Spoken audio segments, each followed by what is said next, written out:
ಇದೆಯಾ? ಹೊನ್ನಾಳಿಯಲ್ಲಿ ಬಾಣಂತಿ ಗುಡಿ ಇದು.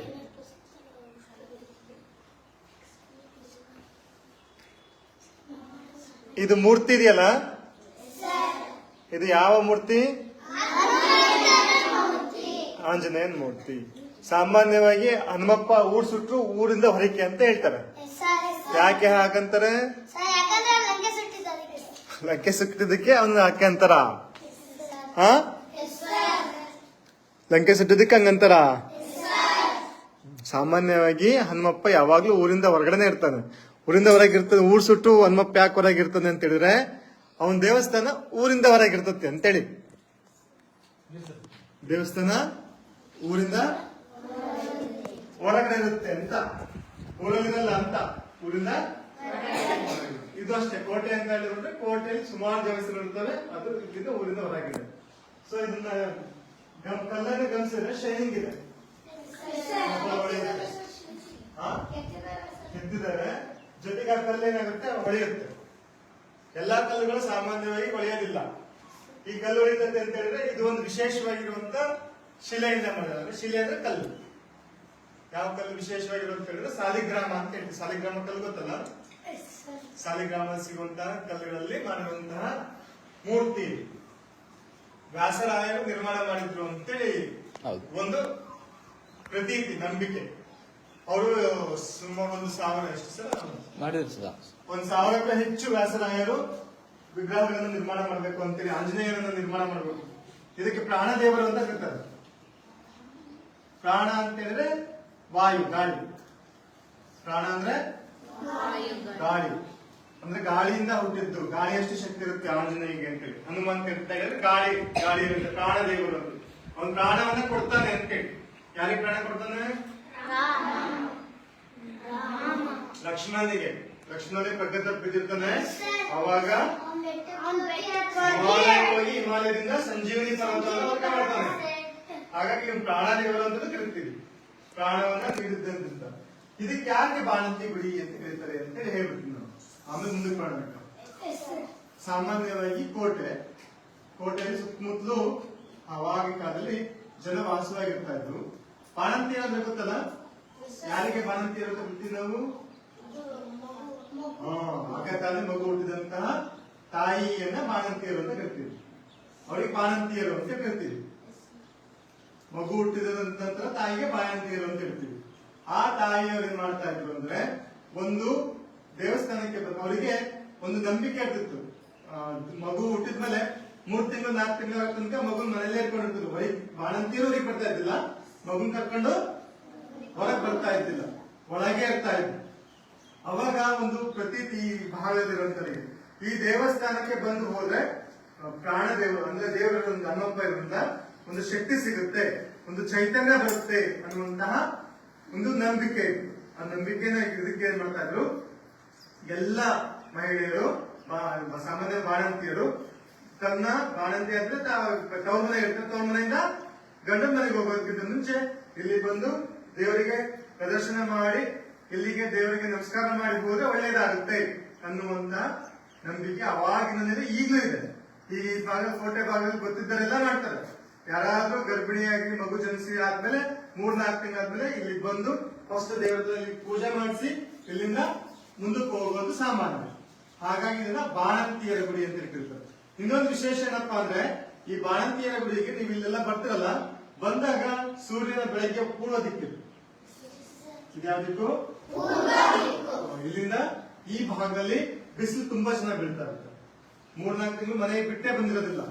ಅವ್ರ ದೇಹಕ್ಕೆ ಎಳೆಯ ಬಿಸಿಲು ಬೇಕು. ಎಳೆಯ ಬಿಸಿಲಿಂದ ನಮಗೊಂದು ಯಾವ್ದೋ ಒಂದು ಅಂಶ ಸಿಗುತ್ತೆ. ಏನ್ ಸಿಗುತ್ತೆ? ವಿಟಮಿನ್ ಡಿ ಸಿಗುತ್ತೆ. ಯಾವ್ದ್ರಿಂದ ಸಿಗುತ್ತೆ?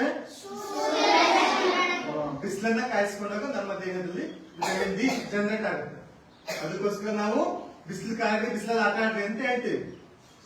ತಾಯಿಗೂ ಮತ್ತು ಮಗುವಿಗೂ, ಬಾಣಂತಿಗೂ ಮತ್ತೆ ಆಗ ತಾನೇ ಹುಟ್ಟಿದ ಮಗುವಿಗೂ ಬಿಸಿಲು ಬೇಕು. ಬಿಸಿಲು ಹೆವಿ ಬಿಸಿಲು ಬಿತ್ತು ಅಂದ್ರೆ ಮಗು ಕರ್ಕೊಳಲ್ಲ. ಅದಕ್ಕೆ ಎಳೆ ಬಿಸಿಲು ಬೇಕು ಅಂತ ಹೇಳ್ತೀವಿ. ಎಳೆ ಬಿಸಿಲು ಅಂದ್ರೆ ಬೆಳಿಗ್ಗೆ ಹುಟ್ಟಿದಾಗ 6 ಗಂಟೆ 7 ಗಂಟೆಗೆ ಸುಮಾರು ಇರುತ್ತಲ್ಲ, ಆ ಬಿಸಿಲು ಶ್ರೇಷ್ಠವಾದ ಬಿಸಿಲು. ಮಗುಗಷ್ಟು ಸುರಲ್ಲ ಮೈ, ಅವ್ರಿಗೆ ಡಿ ಸ್ವಲ್ಪ ಜನರೇಟ್ ಆಗತ್ತೆ ಅಂತ ಏನ್ ಮಾಡ್ತಾ ಇದ್ರು, ಇಲ್ಲಿ ಕರ್ಕೊಂಡ್ ಬರ್ತಾ ಇದ್ರು, ಇಲ್ಲಿ ಕುತ್ಕೊಂತಾ ಇದ್ರು ಸುಮಾರು ಹೊತ್ತು.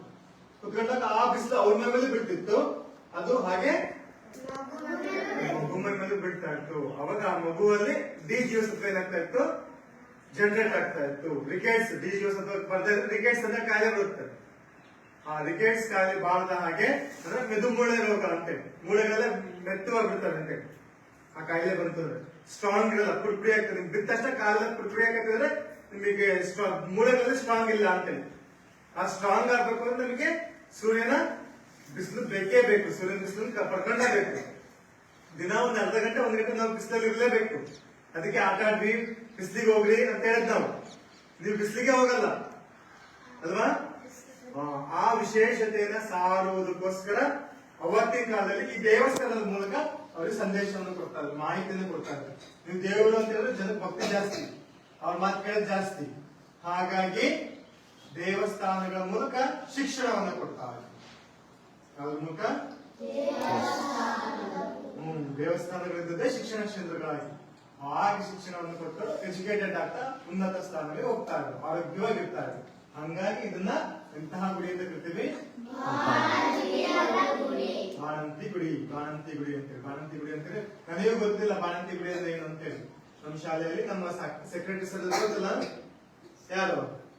ರಾಜ್ಕುಮಾರ್. ನಮ್ಮ ಸೆಕ್ರೆಟರಿ ಯಾರು? ರಾಜ್ಕುಮಾರ್ ಸರ್ ಬೈತಾ ಇದ್ರು ಅವಾಗ ಶಾಲೆ. ನಾವು ಸಣ್ಣ ಶಾಲೆ ಬಂದ ತಕ್ಷಣ ಇಲ್ಲಿ ಕೋಟೆಯಲ್ಲಿ ಒಂದು ಬಾಣಂತಿ ಗುಡಿ ಇದೆ ನೋಡಿದ್ರ, ಬಾಣಂತಿ ಗುಡಿ ಇದೆ ನೋಡಿದ್ರ ಅಂತೇಳಿ. ನಮಗೆ ಬಾಣಂತಿ ಗುಡಿ ಕೋಟೆಯಲ್ಲಿ ಅಂತಿದ್ರೆ ನಾವು ನಿಮಗೆ ತಗ್ಗಿ ಗುಡಿ ಅಂತ ತಿಳ್ಕೊಂಡಿದ್ವಿ, ತಗ್ಗಿ ಮಲ್ಲಿಕಾರ್ಜುನ ಸ್ವಾಮಿ ಅಂತೇಳಿ. ಆಮೇಲೆ ಬಂದು ಈ ಆಮೇಲೆ ಕೇಳಿದ್ವಿ ಇಲ್ಲಿ ಬಾಣಂತಿ ಗುಡಿ ಇದೆ ಅಂತ ಎಲ್ಲಿದೆ ಅಂತೇಳಿ. ಅವಾಗ ಇಲ್ಲೆಲ್ಲ ಇದೆ ಅಂತ ಎಲ್ಲಿ ತೋರಿಸಿದ್ರು. ಎಲ್ಲಿ ತೋರಿಸಿದ ತಕ್ಷಣ ಇಲ್ಲಿ ಬಂದು ನೋಡಿದ್ವಿ. ಈ ಬಾಣಂತಿ ಗುಡಿ ಅಂದ್ರೆ ಏನೋ ವಿಶೇಷವಾಗಿರುತ್ತೆ ಅಂತ ನಾನು, ನಿಮಗೆಲ್ಲ ಕ್ಯೂರಿಯಾಸಿಟಿ ಇತ್ತಲ್ಲ, ಬಾಣಂತಿ ಗುಡಿ ಅಂದ್ರೆ ಏನೋ ಇದೆ ಅಂತೇಳಿ. ನನಗೂ ಹಂಗೆ ಕ್ಯೂರಿಯಾಸಿಟಿ ಇತ್ತು, ಏನೋ ಇದೆ ಅಂತೇಳಿ. ಬಂದ್ ನೋಡಿದ್ರೆ ಯಾವ್ದು ದೇವಸ್ಥಾನ ಇದು? ಹನುಮಪ್ಪನ ಗುಡಿ ದೇವಸ್ಥಾನ ಆಯ್ತು. ಅಯ್ಯೋ ಹನುಮಪ್ಪನ ಗುಡಿಗೆ ಬಾಣಂತಿ ಗುಡಿ ಅಂತಲ್ಲ ಯಾಕೆ ಅಂತೇಳಿ ಅದ್ರ ಹಿನ್ನೆಲೆ ಹುಡುಕಿದಾಗ ನನಗೆ ಇಷ್ಟು ಮಾಹಿತಿ ಸಿಕ್ತು. ಅವಾಗೆಲ್ಲ ಬಾಣಂತಿಯರು ಇಲ್ಲಿ ಬಂದು ಪೂಜೆ ಮಾಡಿಕೊಂಡು ನೆಕ್ಸ್ಟ್ ತವ್ರ ಮನೆಯಿಂದ ಗಂಡನ ಮನೆಗೆ ಹೋಗುವಂತ ಸಂಪ್ರದಾಯ ಇತ್ತು. ಹಾಗಾಗಿ ಇದನ್ನ ಬಾಣಂತಿ ಗುಡಿ ಅಂತ ಕರಿತೀವಿ ಅಂತೇಳಿ. ಹೋದ ವರ್ಷ ನಾವು ಇಲ್ಲಿಗೆ 5ನೇ ಕ್ಲಾಸ್ 6ನೇ ಕ್ಲಾಸ್ ಮಕ್ಕಳು ಕರ್ಕೊಂಡ್ ಬಂದ್ವಿ, 2 ಕ್ಲಾಸ್. ಈ ವರ್ಷ ನಿಮ್ನಷ್ಟೇ ಕರ್ಕೊಂಡ್ ಬಂದಿದ್ವಿ. ಇದು ಒಂದು ವಿಶೇಷವಾಗಿದೆ ಅಂತೇಳಿ. ಹಾಗಾಗಿ ಈ ಬಾಣಂತಿ ಗುಡಿ ನಾವೆಲ್ಲೇ ಹೋದ ದೇವಸ್ಥಾನಗಳನ್ನ ದೇವರ ವಿಗ್ರಹ ನೋಡ್ಬೇಕು. ವಿಗ್ರಹಗಳನ್ನ ಒಂದೊಂದು ವಿಗ್ರಹ ಒಂದೊಂದು ಸಂದೇಶವನ್ನು ಕೊಡುತ್ತೆ. ಸಾಮಾನ್ಯವಾಗಿ ಈ ಹನುಮಪ್ಪನ ಕೈ ನೋಡಿದ್ರೆ ಒಂದು ಕೈಯಲ್ಲಿದೆ ಸೊಂಟದ ಮೇಲೆ. ಯಾವ ಕೈ ಇದೆ ಸೊಂಟದ ಮೇಲೆ? ಎಡಗೈ ಸೊಂಟದ ಮೇಲೆ ಇದೆ. ಒಂದು ಕೈ ಏನಾಗಿದೆ? ಮೇಲಿದೆ. ಏನ್ ಮಾಡ್ತಾರೆ? ಏನಾಗಿದೆ? ಏನಿದು? ಆಶೀರ್ವಾದ ಮಾಡ್ತಾರೆ.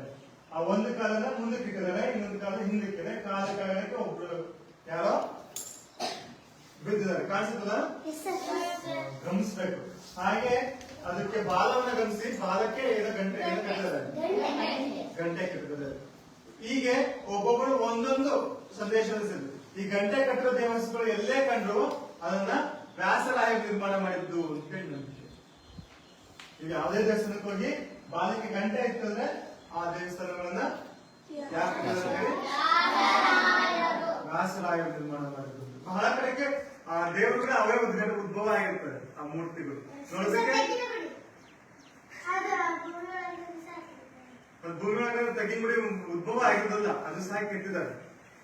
ಅದಕ್ಕೆ ಅದು ನೋಡಿ ನೀಟಾಗಿ ಪಂಚಮುಖಿ ಆಂಜನೇಯನೇ ಕೆತ್ತವರು. ಅಲ್ಲೇ ಒಂದು ಬರ್ತದೆ ಸರ್, ಅದು ಊರಾಗೆ ಅಲ್ಲೇ ಮಕ್ಕಳಿರೋ ಸರ್ ಆಂಜನೇಯ ಮಕ್ಕಳ ಇರುತ್ತೆ. ಕೆಲವು ಉದ್ಭವ ಆಗಿರ್ತವೆ. ಅಂದ್ರೆ ಆ ಕಲ್ಲಲ್ಲಿ ನೋಡಿದಾಗ ಆ ಮೂರ್ತಿ ಕಾಣಿಸುತ್ತೆ. ಸಾಮಾನ್ಯ ನಾವೆಲ್ಲ ತರಕಾರಿ ತಗೊಳಕ್ ಹೋಗ್ತೀವಿ, ತರಕಾರಿಯಲ್ಲಿ ಕೆಲವು ಗಣಪತಿ ಕಾಣಿಸ್ತದೆ. ಗಣಪತಿ ಆಕಾರದಲ್ಲಿ ಬಂದಿರುವಂತ ವಿಗ್ರಹಗಳಿರ್ತವೆ. ಹೀಗೆ ಬೇರೆ ಬೇರೆ ಆಕಾರದ ಮೂರ್ತಿಗಳು ಪ್ರಕೃತಿ ದತ್ತವಾಗಿ ಒಳಗ್ ಮೂಡಿರ್ತಾರೆ. ಮೂರ್ತಿ ಕುದುರೆ ಹೋಗ್ತಿರ್ತದೆ. ಚಂದ್ರನ ನೋಡ್ರೆ ಚಂದ್ರನನ್ನ ಮೊಲ ಅಂತ ಶಿಷ್ಯ ಅಂತ ಕರಿತಾರೆ. ಅದು ನೋಡ್ರೆ ಮೊಲ ಕುದುರೆ ಕಾಣಿಸುತ್ತೆ. ಚಂದ್ರನ ಇರುವಂತ ಕಲೆಯನ್ನ ಗಮನಿಸಿದ್ರೆ ಹಾಗೆ ಒಂದೊಂದಕ್ಕೂ ಒಂದೊಂದು ಕಲೆ ಒಂದೊಂದು ತರ ಕಾಣಿಸ್ತಾ ಇರುತ್ತೆ. ಹಾಗೆ ವಿಶೇಷ ಇರುತ್ತೆ. ಸೊ ಇಲ್ಲಿ ತನಕ ನಾನಷ್ಟು ಮಾಹಿತಿ ಕೊಟ್ಟಲ್ಲ. ಈಗ ನಮ್ಮ ಭಾರತೀಯ ಸಂಸ್ಥೆಯ ಹಳೆಯ ವಿದ್ಯಾರ್ಥಿ ಹಾಗೂ ಈ ದೇವಸ್ಥಾನವನ್ನ ನಿರ್ವಹಣೆ ಮಾಡ್ತಿರುವಂತ ಪ್ರದ್ಯುಮ್ನ ನಾಟಿಗೆ ಒಂದಿಷ್ಟು ಮಾಹಿತಿನ ಕೊಡ್ತಾರೆ. ಕೊಟ್ಟಿದ್ರ ಆಲ್ಮೋಸ್ಟ್ ಅಲ್ಲಿ ಕೊಡಿ ನೀವೊಂದಿಷ್ಟು. ಹೋದ್ಸಲ ಕಟ್ ಮಾಡಿದ್ರಾ? ಹಾ, ಗುಡ್ ಮಾರ್ನಿಂಗ್ ಗುಡ್ ಮಾರ್ನಿಂಗ್ ಎಲ್ಲ ಆಗಿಲ್ಲ ಸರ್. ನಾನು ಕೂಡ ಭಾರತೀಯ ವಿದ್ಯಾಸಂಸ್ಥೆ ಹಳೆ ವಿದ್ಯಾರ್ಥಿ. ಸೊ ಇದು ದಿಡ್ಡಿ ಬಾಗಿಲು ಆಂಜನೇಯ ಸ್ವಾಮಿ ದೇವಸ್ಥಾನ ಅಂತ ಕರೆಯೋದು. ಬಟ್ ಗೊತ್ತಿರೋರೆಲ್ಲ ಬಾಣಂತಿ ಗುಡಿ ಅಂತ ಕರೀತಾರೆ. ಸರ್ ಹೇಳ್ದಂಗೆ ಯಾಕೆ ಬಾಣಂತಿ ಗುಡಿ ಅಂತ ಈಗ ಆಲ್ರೆಡಿ ಹೇಳಾಗಿದೆ ಸರ್, ತುಂಬಾ ಕ್ಲಿಯರ್ ಆಗಿ ಹೇಳಿದ್ದಾರೆ ಏನಕ್ಕೆ ಅಂತ. ಸೊ ಮಗು ಹುಟ್ಟಿದ ತಕ್ಷಣ ಮಗುವಿಗೆ ಏನಪ್ಪಾ ಅಂದ್ರೆ ವಿಟಮಿನ್ ಡಿ ಸಿಗ್ಲಿ ಅಂತ ನಮ್ಮ ಹಳೆ ಪೂರ್ವಜರು ಏನಪ್ಪಾ ಅಂದ್ರೆ ಒಂದು ಸೈಂಟಿಫಿಕ್ ಆಗಿ ಅದನ್ನ ನಮ್ಮ ಏನು ಈ ಟ್ರೆಡಿಷನಲ್ ಆಗಿ ತಗೊಂಡ್ಬಂದಿರ್ತಕ್ಕಂಥ ಪದ್ಧತಿ ಇದು. ಸೊ ಇವತ್ತಿನ ನಾವು ಕೂಡ ಸಣ್ಣ ಮಗು ಇದ್ದಾಗ ಇದೇ ರೀತಿ ಬಂದು ನಮ್ಮ ಅಮ್ಮ ಕೂಡ ನಮ್ಗೆ ಪೂಜೆ ಮಾಡಿಸ್ಕೊಂಡು ಹೋಗಿರೋದು ನಾವೇ ಲೈವ್ ಎಕ್ಸಾಂಪಲ್ ಇದ್ದೀವಿ. ಸೊ ತುಂಬಾ ಶಕ್ತಿಶಾಲಿಯಾಗಿರ್ತಕ್ಕಂಥ ಆಂಜನೇಯ ಸ್ವಾಮಿ ಮೂರ್ತಿ ಚಿಕ್ಕದಾದ್ರೂ ಬಹಳ ಕೀರ್ತಿ ದೊಡ್ಡದಿದೆ ಆಂಜನೇಯ ಸ್ವಾಮಿದು. ಸೊ ಯಾರು ಏನೇ ಕೇಳ್ಕೊಂಡ್ರು ಕೂಡ ಈ ದೇವಸ್ಥಾನದಲ್ಲಿ ಆಗುತ್ತೆ. ಆಮೇಲೆ ನೀವು ಅಯೋಧ್ಯೆಯಲ್ಲಿ ಈಗ ರಾಮಲಲ್ಲ ನೋಡ್ತಿದ್ದೀರಲ್ಲ, ರಾಮಮೂರ್ತಿ ಇಟ್ಟಿದ್ದಾರಲ್ಲ, ಸೊ ಅದೇ ತರದಲ್ಲಿ ಅದು ಸಾಲಿಗ್ರಾಮ ಶಿಲೆನೇ. ಸೊ ಇದು ಕೂಡ ಸಾಲಿಗ್ರಾಮ ಶಿಲೆಯಲ್ಲೇ ಎತ್ತಿರ್ತಕ್ಕಂಥದ್ದು. ಸೊ ಈ ದೇವಸ್ಥಾನದಲ್ಲಿ ಸಂಸ್ಕೃತ ಪಾಠಶಾಲೆ ಸರ್ ಇಲ್ಲೇ ಸ್ಟಾರ್ಟ್ ಆಗಿತ್ತು. ದಿಡ್ಡಿ ಬಾಗಿಲು ಆಂಜನೇಯ ಸಂಸ್ಕೃತ ಪಾಠಶಾಲೆ ಪಕ್ಕದಲ್ಲಿದೆ. ಅದು ಈ ದೇವಸ್ಥಾನದಿಂದನೇ ಪ್ರಾರಂಭ, ಇಲ್ಲಿಂದ ಪ್ರಾರಂಭ ಆಯ್ತು. ಸಂಸ್ಕೃತ ಪಾಠಶಾಲೆ ಇದೆ, ಸಂಸ್ಕೃತ ಕಲಿಯರು ಸಹ ಸಂಸ್ಕೃತವನ್ನು ಕಲಿಬಹುದು.